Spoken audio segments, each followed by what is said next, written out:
Hello and welcome to Backstage Antiques, coming to you from the LaGrange Park Antique Mall. I'm Linda Benson, auctioneer and appraiser, and joining me tonight will be Tom Krennick, antique store owner. But right now we have Tim French with us, who's an antique dealer here at the mall. Laura Stark has brought us this beautiful Japanese vase. Tim, what can you tell us about this vase? Looking at it just from the design, it's beautifully done. There are a lot of copies of Japanese vases, especially this type, which is generally called satsuma.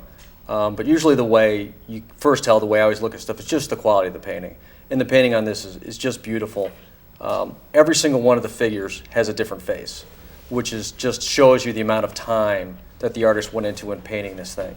And you know, just looking at the detail and the backgrounds and all the figures can make you appreciate the amount of time that would have taken the artist to make this vase.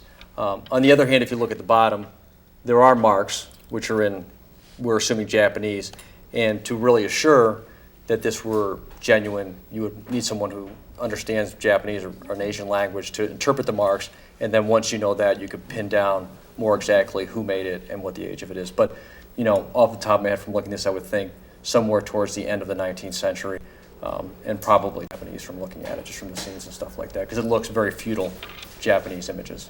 The latter half of the 19th century. A very beautiful thing, in very nice condition too. There's a little crazing on it and a little wear, but that's totally normal for a piece of this age and this type of pottery. Very nice thing. Would you like to know the value of it? I'd love to know the value of it. Something like this, which actually, original stuff we do not see that often.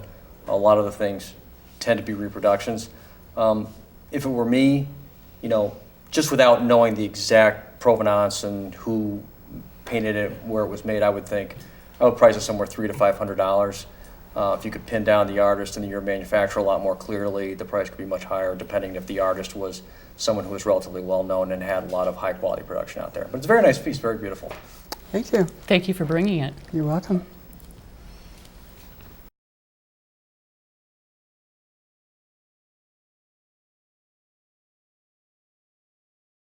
One of my favorite hobbies is antiquing. Antiquing? Yes. All right. What's where do you antique? Well, I go to Saugatuck, Michigan. I've been to Pennsylvania and in the area here as well. We have a beautiful statue here that Jim Green brought us. Tim, what can you tell us about this statue? It's a bronze Art Nouveau figurine, probably based on a design from the latter half of the 19th century. It's signed on the bottom, which I believe is J.H. Sohm, which is probably a French sculptor. What these things are is they were probably much larger full-size sculptures that were entered in exhibitions in Paris, and then what the artist would do was make copies of it and sell them on the open market. Some of them would be a base metal, and some of the ones would be a bronze. There's differing levels of quality for the reproductions. Some of the best reproductions were done by the artist themselves. The next level down is done by foundries, which would have a foundry mark on it, which this doesn't have. And then there were a lot of other reproductions that happened after that. Because the reproductions does not, it means they're less valuable than the original, but you usually look at the quality of the piece itself, and it's a very, very nicely done casting. Very nice, lots of detail. The patina on it is very, very nice, and the very fact that it weighs so much makes us think that it has to be bronze. You can tell for sure if it's bronze, which I'm not going to do right now, but I would take the base off of it and take like the tip of a screwdriver and scratch the metal, and if it is bronze, it'll just look copper color all the way through when you scratch it. But just based on the sheer weight of this thing, I'm almost positive it's bronze. But so, you know, quite a beautiful thing. And where did you say that you got this from? We got that in New Orleans about 25 years ago. And what did they tell you when you bought it? Well, that it was, Soames was 1889. It was the winner of an exhibition there in Paris. And we put it in our living room. And every time I go out the door, I look at Margaret. And you can tell just by the expression on this lady's face, the title of this is Le Secret. How much did you pay for this? About $1,500. So. Well, beautiful piece. Very nicely done. Very Art Nouveau type of style. I think the price you paid on it is a very good price. You need to do a little more work to find out when the casting was actually done, and a lot of people can tell this. But, you know, I would think, because it's such a nice looking piece, the style of it is so nice, I would think anywhere maybe $2,000, $3,000, because it's just, the style is just very striking. When you took it out of the box, it's one of those things you go, oh, okay. Right. Yeah, it just really strikes you. But it's Yeah, a very, well very done. beautiful piece, very, very nice style. I think a very good purchase on your part.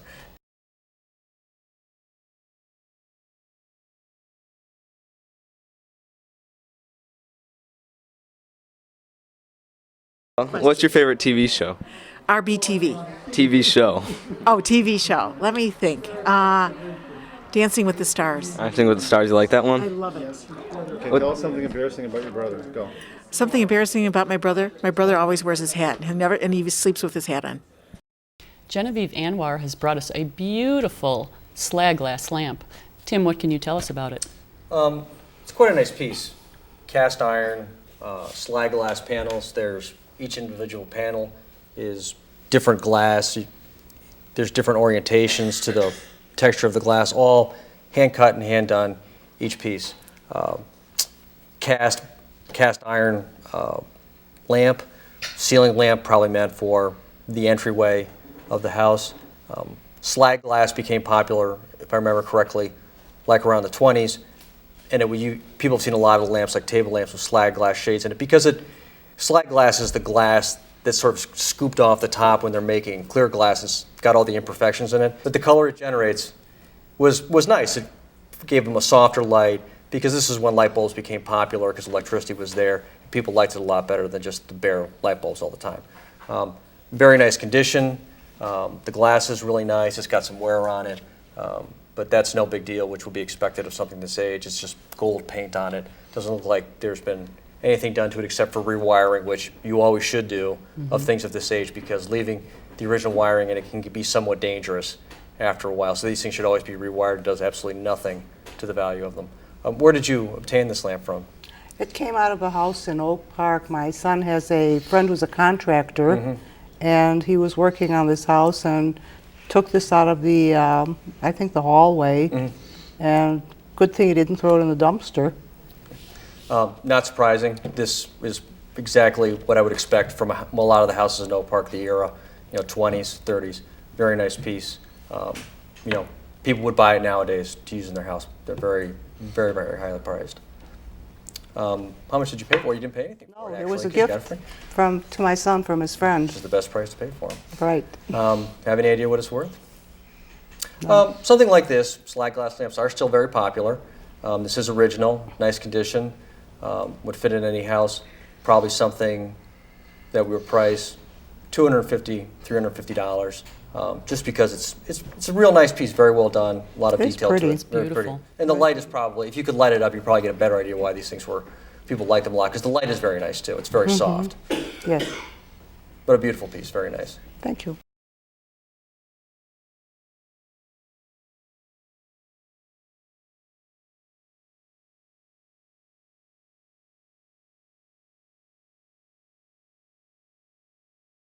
We've got this piggy bank.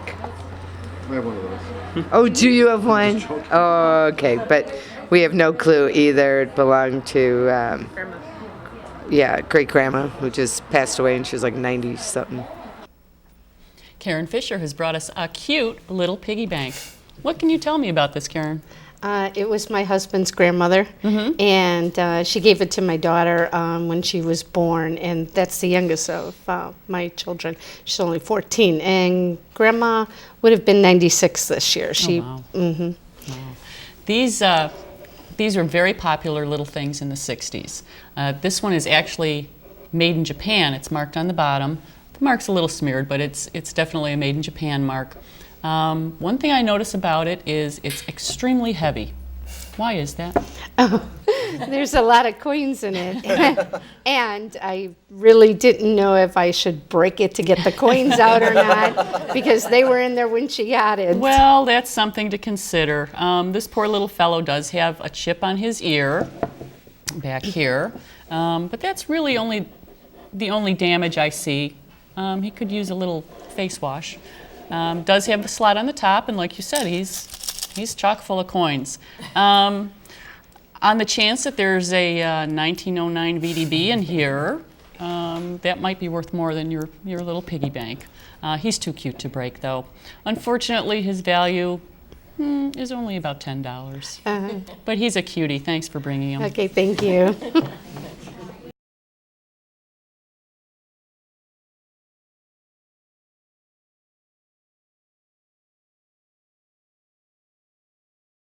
What items did you bring tonight? I have 2 plaques with, not sure exactly, they look like they're... How you doing? Am I invading your proof presentation? Yes, you are. Okay, I think they're Italian, right? My girlfriend thinks they're Italian, but we're not sure. That's why we're here. We have a very pretty spinet desk that was brought in today by Lynette Decourts. Tim, what can you tell us about this pretty desk?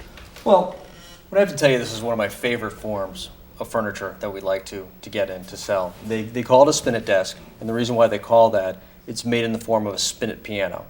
And originally what would happen is people stopped using the piano when someone had the idea to convert it into a desk, and then it sort of evolved into a form where it was just made as a desk unto itself.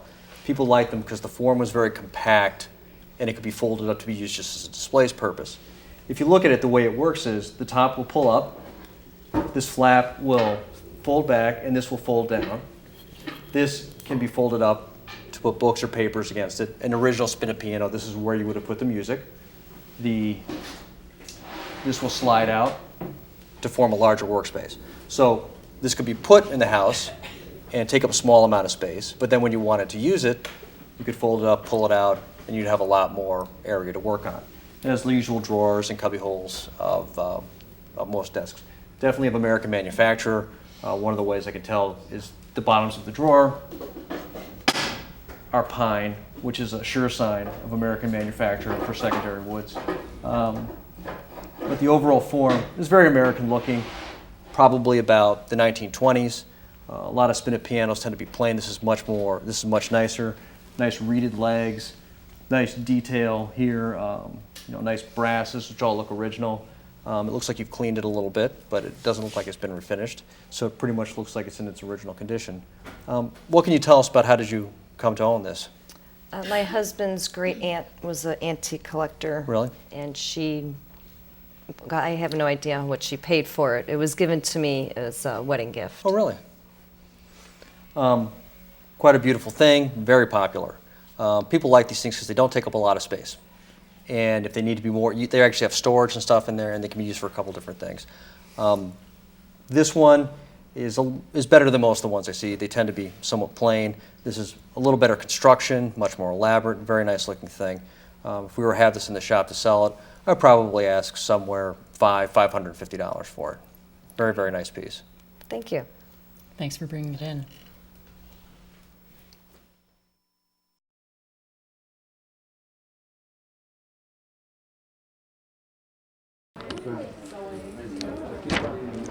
This was my mother's sash pin, and this is something I picked up on many years. We have a beautiful pin that David Snow brought to us today. What can you tell us about your pin, David? Was my grandmother's, presumably after 1920. Been in the family through my mother, and it's here today. Okay. Well, let me tell you a little bit about it. It is a pin, and it would have been used as a sash pin. It's in the Art Nouveau style, which is actually a little bit earlier than the 20s, right around that area, late 1800s, right up to about 1920s, early 20s, and then the style changed. But all the floral decorations is very evocative of Art Nouveau, which was very naturalistic, a lot of flowers and flowing plants. Do you know what the stone is that's in the center? I would assume it would be amethyst. It's an amethyst stone, very pretty and very striking. A lady would have used it to hold a sash. We don't wear sashes too much anymore, but it would be beautiful on a lapel. It would be beautiful on a large scarf. If we can turn it around and show the back of it, you can see the pin it doesn't have a clasp closure on it. It just goes into the loop. Right. and comes out of the loop, which was the style of pins at that time too. A lot of times the pins did get broken off, but this pin is original to the piece. It's in wonderful condition. Does look like maybe it's been polished a little bit, which is fine. We want to keep them sparkling. There are no markings on it that we could see, but it's absolutely beautiful. We can't tell because there are no markings and we can't really test it to see if it might be gold.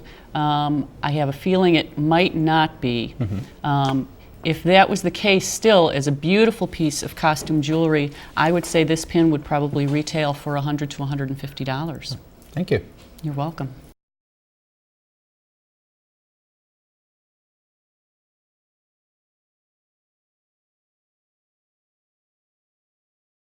How's business? Business is fine. Summer is a little slow, but things are picking up now for the Christmas holidays. So the kids are back in school, and now the mothers can spend the money that they've been saving up all summer. Do you know anything about these items or what they're worth? I have no idea what they're worth. This was my grandmother's, and it goes back over 100 years, I'm sure. And this one I think does too. It's a mustache cup. It's definitely an antique. Lucille Teisler has brought us this beautiful cranberry glass jar, and Tom's going to tell us a little bit about it. It is beautiful.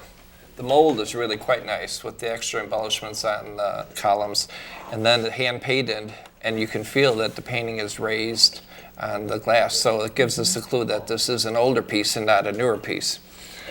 Now, the lid on there normally we would think of a pickle jar for it, but pickle jars tended to be taller.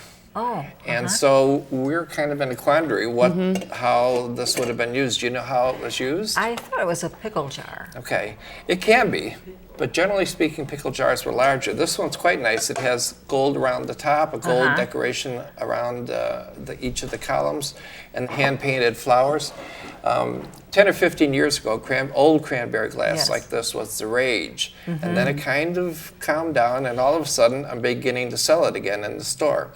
So if I were appraising it 5 years ago, it would be different from appraising it now. And seeing that there's interest again in these pieces from the early 20th century, I would probably have a piece like this in my store priced around $145, $150, somewhere in that range. It's quite nice, and it's not flashed. It's real cranberry glass. It's really quite a nice piece. Has it been in your family for a while? Oh, yes. My grandfather gave it to my grandmother on one of their anniversaries. He bought it in Knoxville, Tennessee, and I've just grown up with it. So it's an heirloom. Yes. Beautiful piece, though. Nice piece to have. Thank you. You're welcome.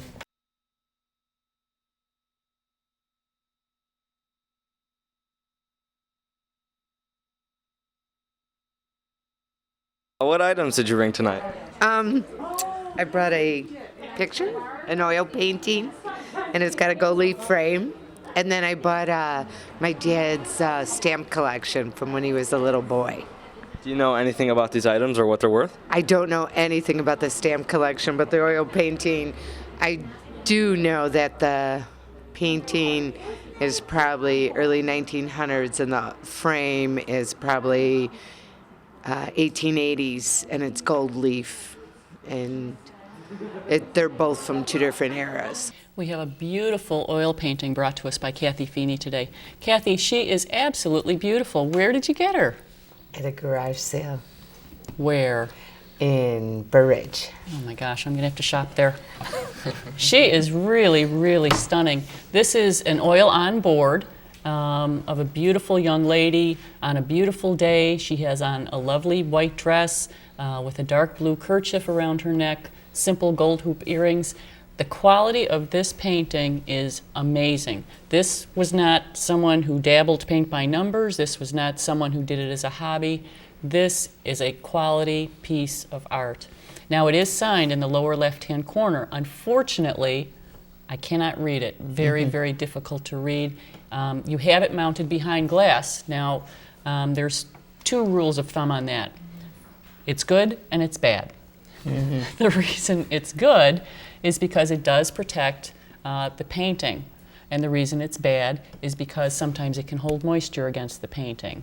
or keep dirt on the painting. If you put this under glass after it was already dirty, that could increase the damage. It looks in okay condition. I would kind of take the glass off if it was me.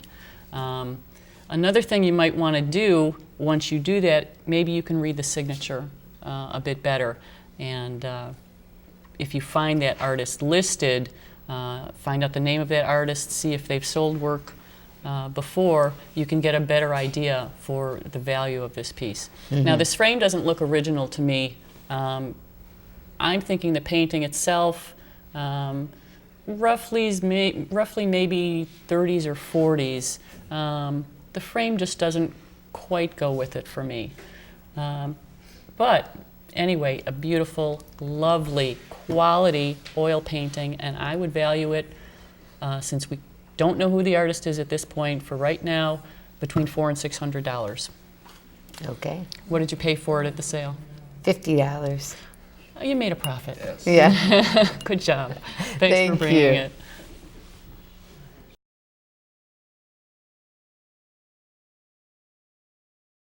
Okay, are you guys excited to be here tonight? Yeah, I Or- always enjoy looking at antiques. We're going to learn something tonight. What are you here for? Just the audience. We're going to for the watch. audience? Maybe we'll learn something. Sue Robinson has brought us a very pretty little red vase, and Tom is going to tell us more about it. I love glass. So when you pull this out of the bag, I thought, oh, what a beautiful piece. It's red, as you can see, etched with leaves and flowers, and on the one side you see an elk or a deer. Very typical Eastern European wild animal. You find them in designs from Poland all the way to Hungary. And they were making glass like this from the late 1800s. So we were kind of excited until we touched it. And when we picked it up, we could tell by the weight that it's probably not 100 years old. It's probably revival glass made in the 1950s, right after World War II. They did begin to remake some of these designs. Some of them being made now in the Czech Republic are actually using the original molds, and it's becoming more and more difficult to even tell the difference. What gives this away is not the design, not the color, that's all perfect. It's just a little bit lightweight. It's really a pretty piece. It's still a very collectible kind of glass. When we have it in the store, we sell it all the time. If we had this in the store, I probably would have $25 or $30 on it. If it were an original, A little bit more. we'd be a lot more. But it's a pretty piece. Where did you get it? It was part of my father-in-law's estate. He was a collector of a lot of unusual glass and china pieces. Well, this is really a pretty piece. It's worth holding on to, I think. Thank you. Okay, thank you.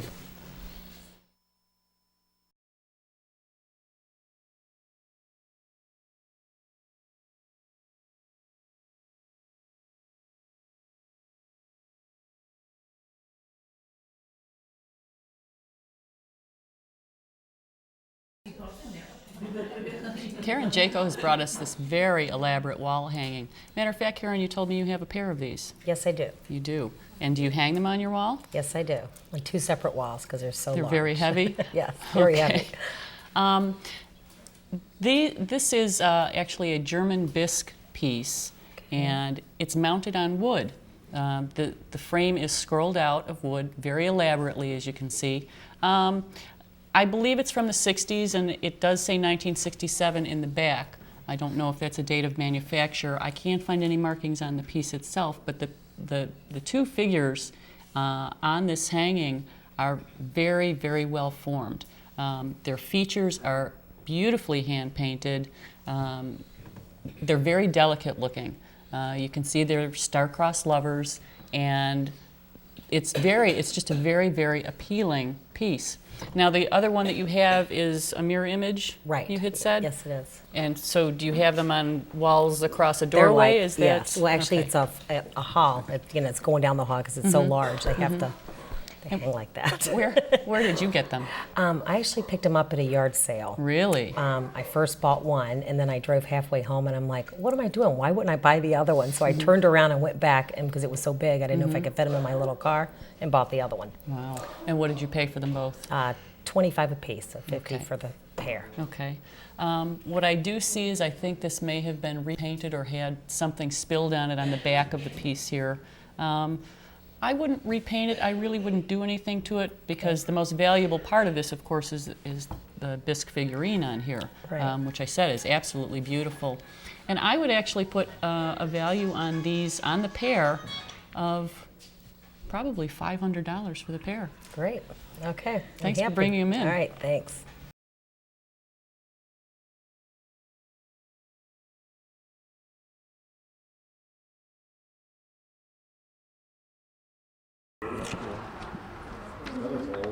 Yeah, real here.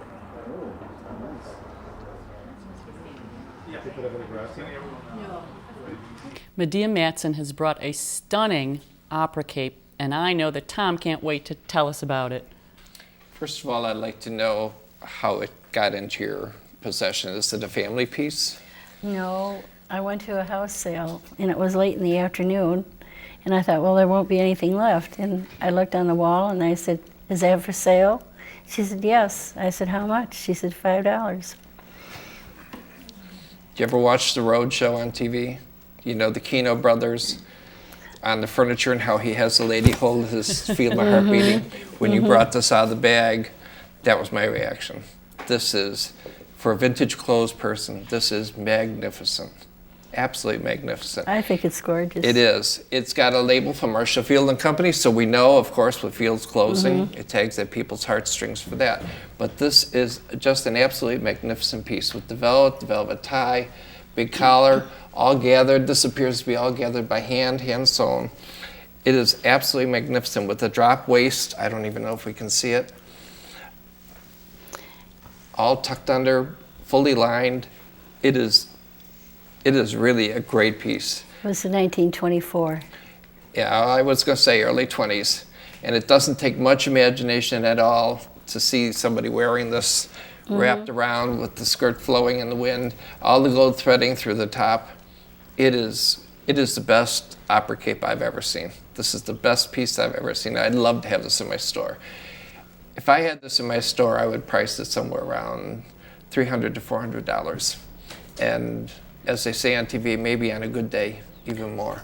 This is absolutely magnificent. You have a real treasure, and for $5. For $5, well, yes. No, it's really wonderful. I treasure it. Yeah, you should. And there's not a moth hole. There's nothing in it. How are you keeping it? In a plastic bag. No. No? Cover it with a sheet. Okay. A bed sheet. Just put a hole in it and cover it with a bed sheet. The plastic might tend to dry out the material with the gold threading through it. But it's whatever you're doing is just right. It's absolutely fabulous. Fabulous. Thank you for bringing it. It made my day. You're welcome. We can find treasures here in LaGrange Park. Oh yes, that's for sure.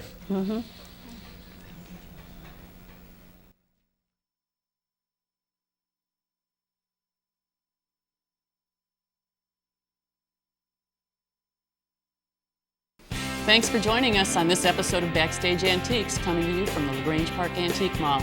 On behalf of my colleagues Tim French and Tom Krennick, we thank you for watching, and we'll see you next time.